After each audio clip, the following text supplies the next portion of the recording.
יום ראשון שלפני יום השבת שבו הייתה אמורה להיות תענית תשעה באב. התענית נדחית, כי שבת דוחה אפילו את היום העצוב ביותר בשנה.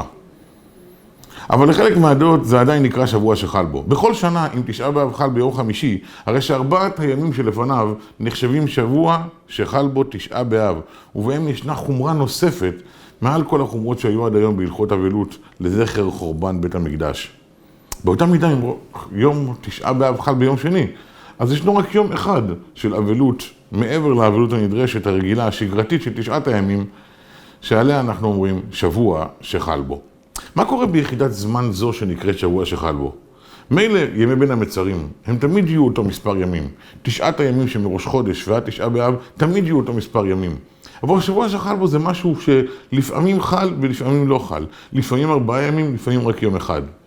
איך לוקחים יחידת זמן מוזרה שכזו ומתייחסים אליה כאל יום אחר, כאל תאריך אחר, כאל תקופת זמן שונה?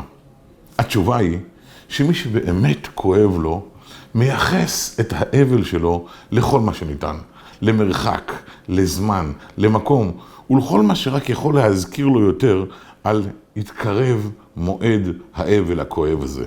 גם אדם שמדבר על רחוב שבו הראה לו אסון, הלא אותו רחוב יכל להיות בעל שם אחר, או אילו מספר הבתים ברחובות הקודמים היה מסתיים מאוחר יותר, הרי שלא כאן בדיוק הייתה משמעות לאותה תאונה שקרתה לו.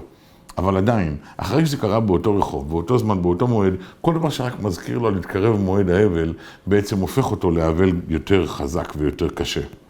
כאשר אנחנו נמצאים מול חורבן בית המקדש, שזהו האבל הגדול ביותר של כולנו, שזהו האבל שטרם התרפא, כל יחידת זמן גורמת לנו לרצות להתאבל יותר, להוסיף חומרה על חומרתנו ואבל על אבלנו.